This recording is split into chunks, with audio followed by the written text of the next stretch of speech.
Today, I wanted to talk on the gathering room about Minecraft. Yes, I have finally capitulated to the video game revolution. Actually, I haven't. But my 5-year-old, ooh, people from New Zealand coming in, it's a long way. My 5-year-old is really into Minecraft. I mean, really into Minecraft. And she sometimes wants me to play with her. It's very perilous because if I do something in the game she doesn't like, I can barely even make it function, make myself go around as a character. And if I get too close to her, she kills me. But then she resurrects me. She's very into playing God. Anyway, it occurred to me, I was playing around with this, and I really believe that things like movies and books and games that get a lot of purchase in the culture are tapping into some very deep storylines that are possibly written in our very genes. It could be just in our souls, these intuitive paths of knowing, the hero's saga, the classic romance. These are deep, the sort of Star Wars adventure thing. So it's interesting to me to see what is capturing the attention of so many people as a game like Minecraft. And the thing that thrills me about it is watching Lila switch through 3 different modes. So there are 3 modes you go into. One is survival, one is creative, and then one is adventure. And I think that these 3 modes are bouncing off of modes we can live in our actual 3-dimensional lives. You've probably heard me several times compare this world to a video game.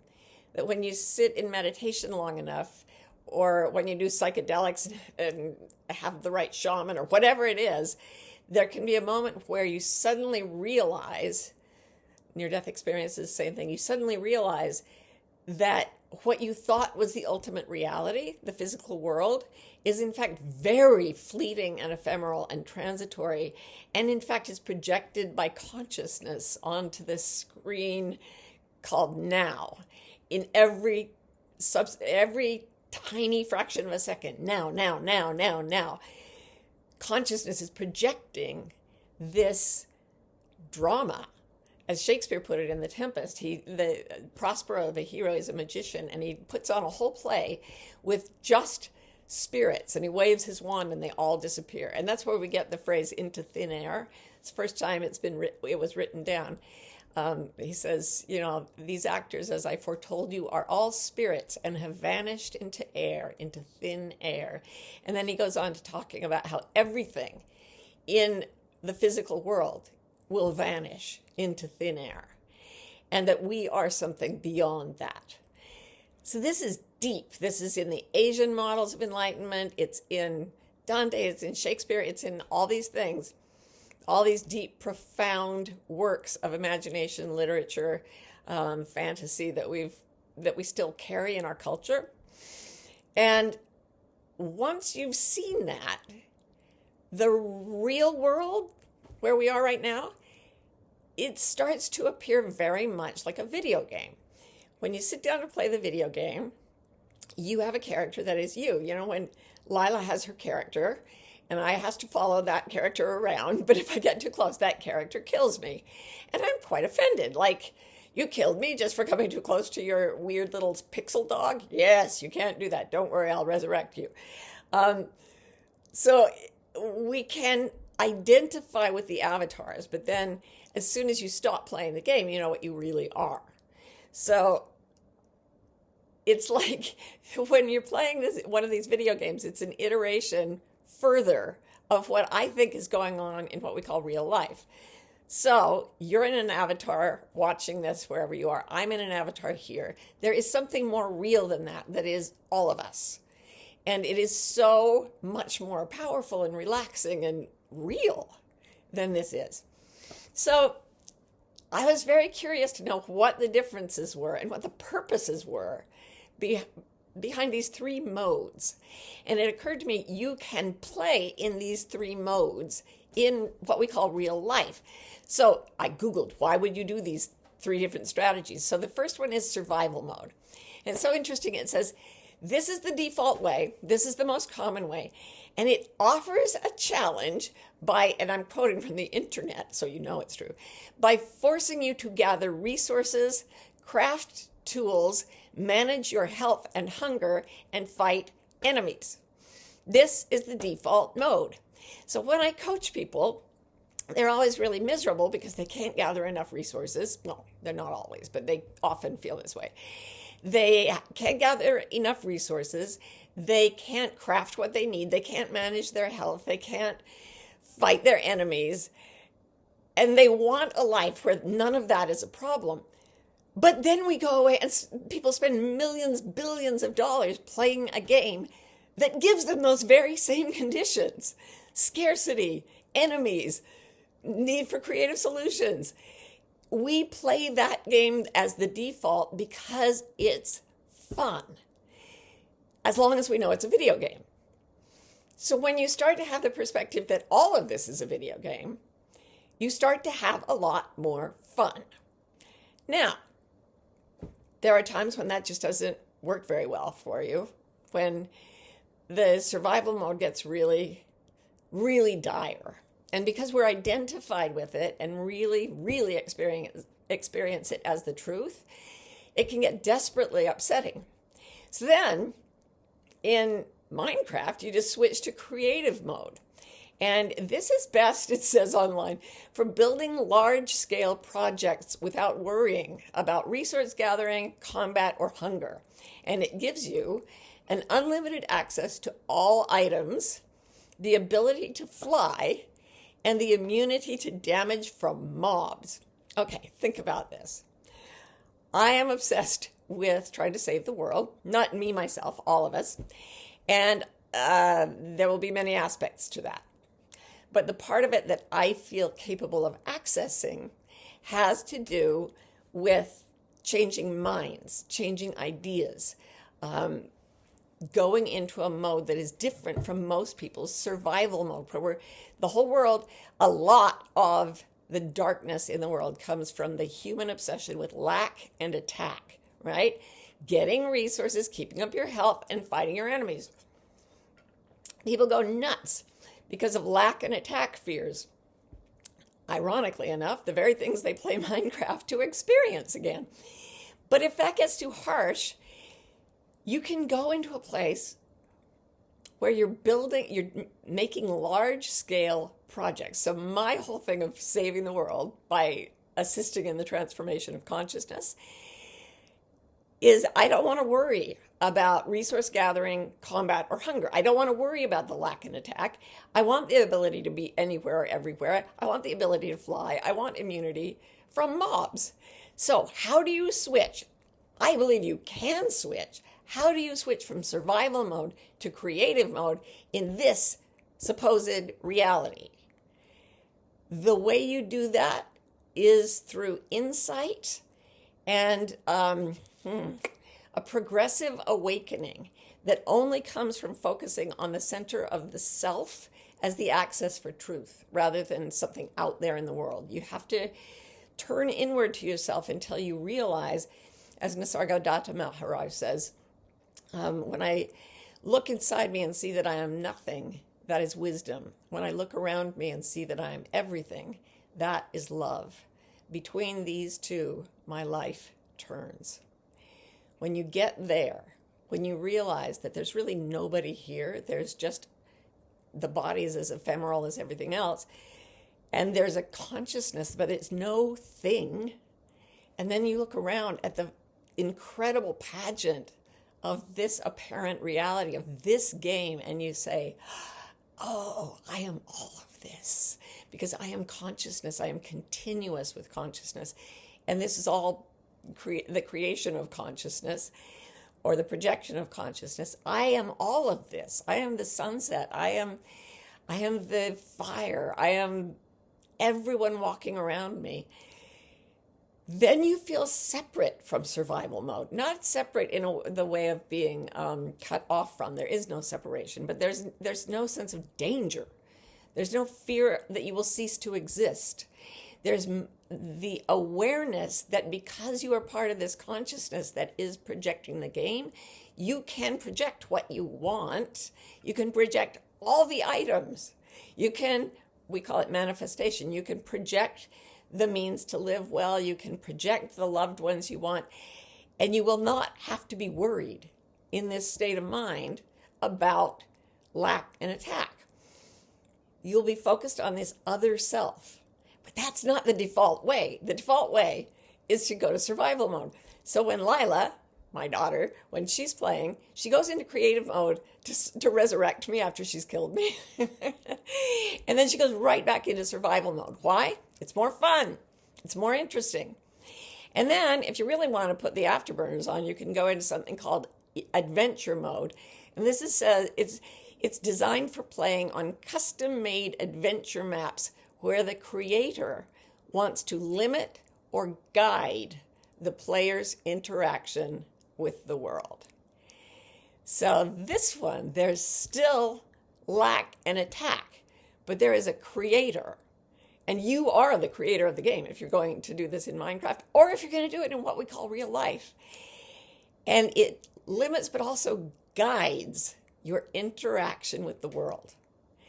So I lived in survival mode for about 50 years. I was hoping for more. I believed that there could be more, but I was basically playing the default setting for 50 years. Then I spent a lot of time meditating and stumbled over creative mode and had all kinds of very magical experiences, but then was directed, if I can say it, by my own higher self, by my intuition, back to the world, but not in survival mode, in adventure mode. I can still go into survival mode sometimes. I gave a speech a few weeks ago and I just bombed. I've never bombed this badly. And afterwards I was like, how am I going to support my family? So I was in survival mode for like half an hour. But mostly, when I feel that way, I access guidance.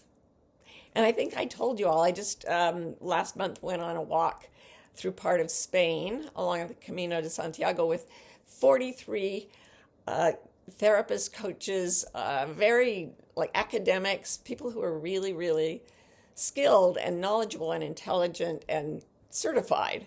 And all but one of us admitted at one point that we had the experience of being guided by some kind of a being that does not seem to be completely just ourselves, that we have guides. So what I want you to challenge us all to do today is, if you are in survival mode and it's hard for you, know that there are two other modes, that they're more fun if you're scared to death of survival mode. But if you're not scared to death, you can have a lot of fun in survival mode. It's the default mode. If you decide to go to creative mode, you have to be highly motivated, because you have to be able to look within you until the nature of reality shifts and you see something realer than you ever knew was present. But you will be able to access all kinds of magic in there. And then there's adventure mode.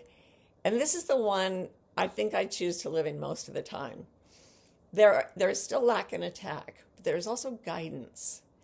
And there's also a creator. In my way of thinking, the creator is consciousness itself, and it's not separate from the guidance or the guided.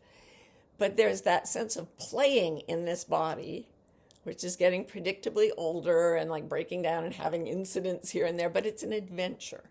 It's not just survival. And that's a choice. I think the people who come and watch this mostly want to live in adventure mode or creator mode.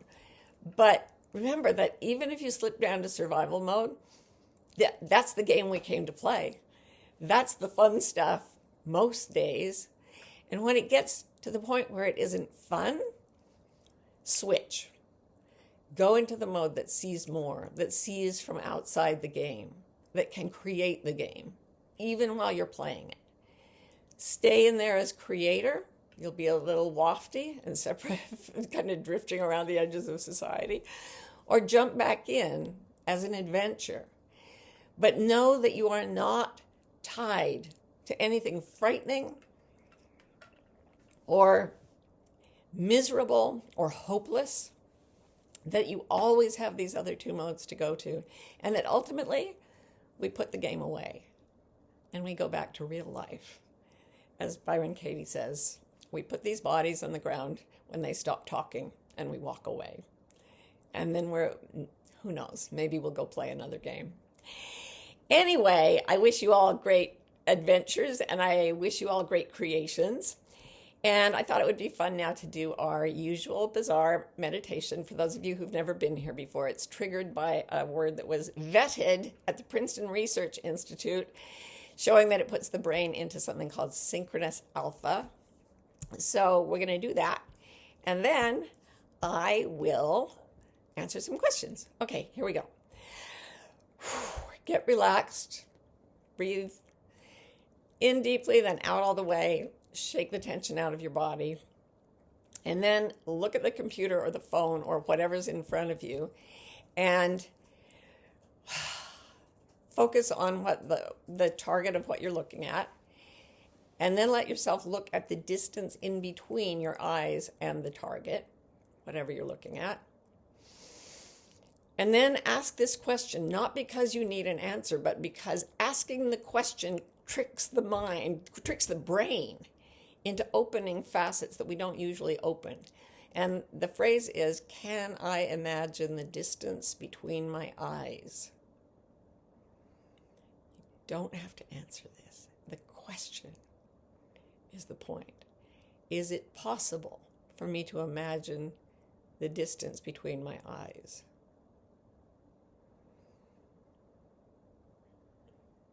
Can I imagine the distance between the center of my forehead and the back of my skull? Can I imagine the distance from my forehead to my skull? Can I imagine the distance from the crown of my head to the base of my spine? And can I imagine the space inside the atoms of my spine? Remembering that all matter is overwhelmingly made up of empty space. Can I imagine the space in the atoms that make up my torso? Can I imagine the space inside the atoms of my heart? Can I imagine that space continuous with all space? Can I imagine the connection between the space inside my heart and the space inside the hearts of all others, both those who are listening with us and everyone else and all beings? Can I hear the silence that carries all sound? Can I listen to that silence? Can I feel the stillness in which all action occurs? Can I feel how the silence, the stillness, and the space will go on long after matter has disappeared? Can I imagine that the silence, the stillness, and the space are alive and that they are love?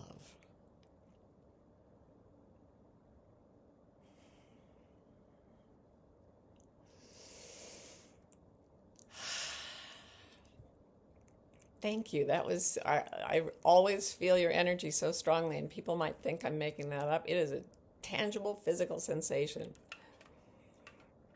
So let's look at some questions. Yes. First question. Sometimes this supposed reality is bound to systemic forms of oppression. How do you support those whose basic needs aren't met and there's racism and other forms of oppression at play?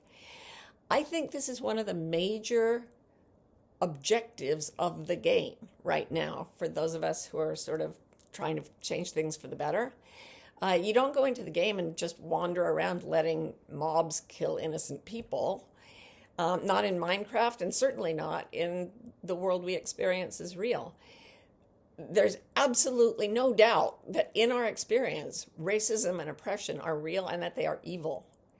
and that people are being harmed by them. And the game is to try to change that. That is the game. It's the what it says. It offers you a challenge by having to gather resources, fight enemies, fight hunger. That's not just for your body. That's for the bodies of all the people who are hungry in the world. So you have to be called, you have to feel where you're called to affect the greatest improvement you can. That's the game. Like, that's, weirdly enough, that's where the fun is. I mean, that's why I say switch to creative mode if you can't like get your head around this is fun, because it's not fun to be starved, discriminated against, and oppressed. It is not fun. So you can switch to creator mode. And actually, a lot of people who have been in oppressed circumstances made that switch. I'm obsessed with Sojourner Truth, who lived in these parts. She made that switch under hideous oppression. She changed the game, you know? So, yes, let's all of us seek to eliminate oppression and discrimination and injustice. That's the game right now. That is a big, big part of the game. And yeah, it's not fun exactly, but if we can win, it will be grand. So, next question. What does it mean to be in adventure mode? Is it best to be in creative mode? Well, creative mode is interesting because you can fly, you have access to everything. What my 5-year-old says is she doesn't play that way because it's too easy. And I said something about I feel like I have guides. They talk about this being the very hardest game there is. Not the very hardest, but one of the hardest games there is. To be human on this planet is one of the hardest games a soul can play. So it's really difficult. But if we can master things in this difficult place, then we have this massive takeaway of strength and power and joy and courage. And that's why we're playing, I guess. But if you need to switch into creator mode, I can't tell you how many people I have interviewed and coached and loved who have been at moments where it was absolutely dark and something switched and they were suddenly in the light. I mentioned Byron Katie, one of my favorite role models. She was in a horribly dark life until the age of 43, depressed, raging, anxious, terrified, agoraphobic, addicted. And then she just woke up one day. She was so miserable, something just snapped, and she woke up.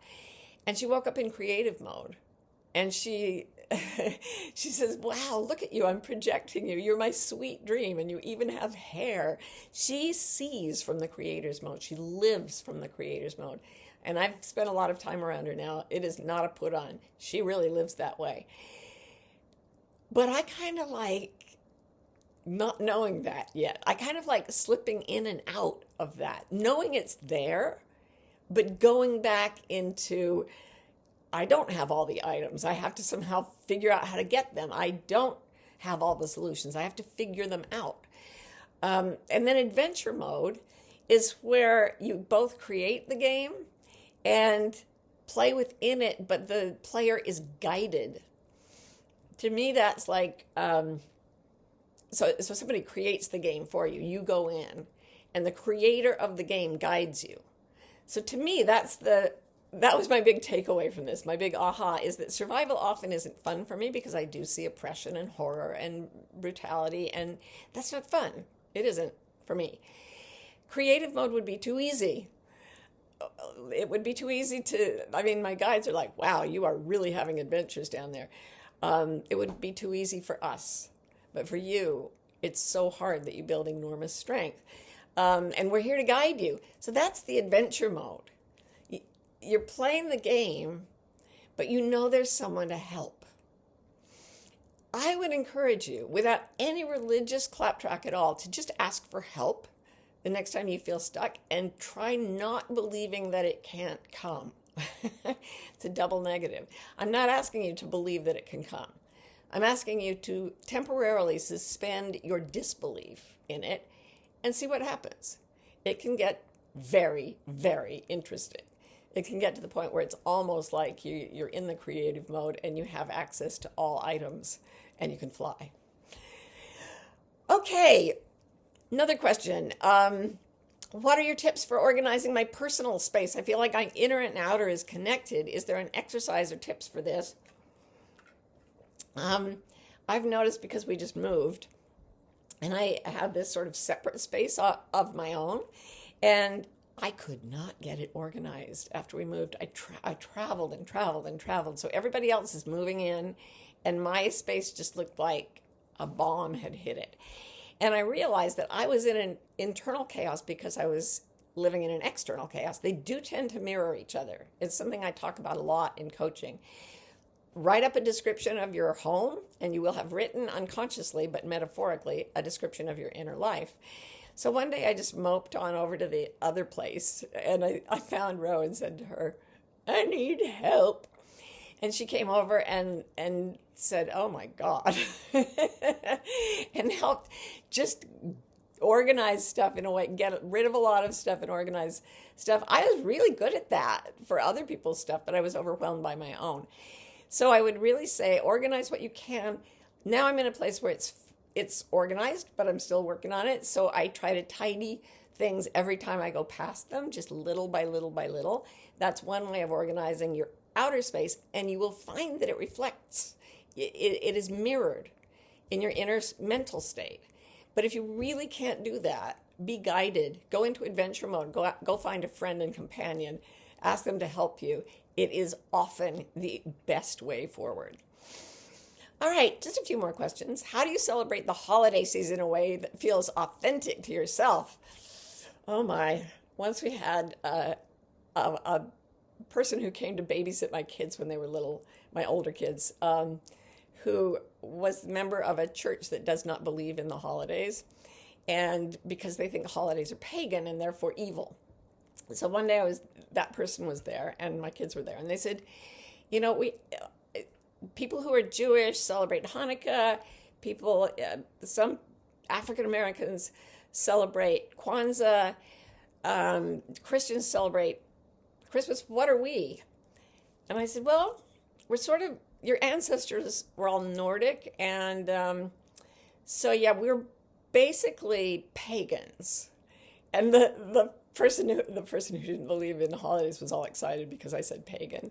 And I said, so what we're going to do is we're going to have pagan holidays. And the person quit. But I looked up the old traditions. So for years we would paint our faces blue, like the Picts of Scotland, who are my ancestors. And I would hide a white deer, like a little toy deer, because you're supposed to hunt the white stag on the solstice. And then we would eat steak because that was better than venison, easier for me to access. In other words, you're in creative mode. Make it up. You're in adventure mode. Make it up and be guided. It's great fun. And it's, I hope, fun for your kids and will make some people just leave. Okay, somebody says, what if survival mode gets stuck? What a good question. Survival mode is stuck for almost everybody who lives in a purely materialist mind frame, which is what our culture feeds us, and you get really, really stuck. Just notice it is miserable. It is painful. It leads you to feel hurt and to feel hurtful to others. It is not a great mode to live in without the awareness that this is a game and that creative mode and adventure mode are available to us. So if you get stuck, what will happen is you will suffer. That's a gift.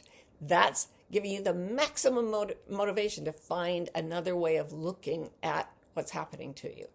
And maybe you'll just switch into creative mode or into adventure mode. I'm just going to do the last question is, how do you stick to authenticity in normal chaotic life? I think every day I've started doing something I call my morning tune-up. And every day I get up and I find whatever it takes to put me back in creative mode.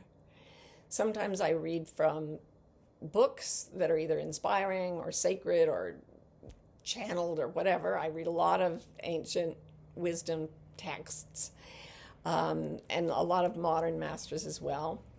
I meditate. I spend a lot of time talking to whatever guides there may be, and then I listen for their response, which is getting stronger and stronger as I age.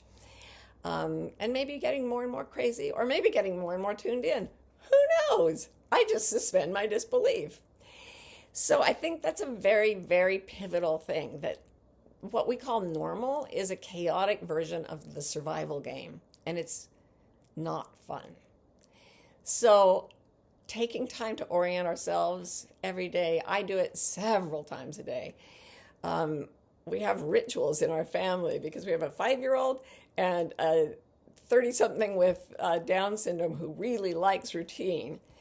We have several sort of, we call them communions, sort of ritualized gatherings during the day where we just get together to share and be in the same space briefly.